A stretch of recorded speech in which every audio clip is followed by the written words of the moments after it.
Juan's rainbow എന്നാണ് ഈ കേക്കിന്റെ പേര്.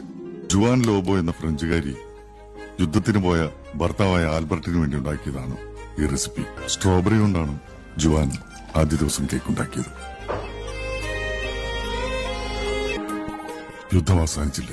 വരാമെന്ന് പറഞ്ഞ ദിവസം ആൽബർട്ട് വന്നില്ല.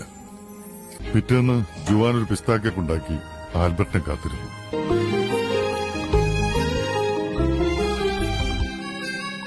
പുള്ളിക്കാരൻ വന്നോ? വന്നില്ല. അവളത് സ്ട്രോബെറി കേക്കിനോട് ചേർത്ത് വെച്ചു. ജുവാൻ തന്റെ മുറ്റത്ത് ആദ്യമായി കാഴ്ച ഓറഞ്ച് മരത്തിൽ നിന്നും പഴുത്ത ഓറഞ്ചുകൾ നോക്കി പറിച്ചെടുത്ത് കേക്കുണ്ടാക്കി കാത്തിരുന്നു. യുദ്ധം അവസാനിച്ചു. 3 ദിവസത്തെ കാത്തിരിപ്പിനൊടുവിൽ അവൾക്ക് ഏറ്റവും ഇഷ്ടപ്പെട്ട ചോക്ലേറ്റുകളുമായി ആൽബർട്ട് വന്നു. അവൾ അത് അവനു വേണ്ടി കരുതി വെച്ച കേക്കിലേക്ക് ഒരുക്കി ചേർത്തു.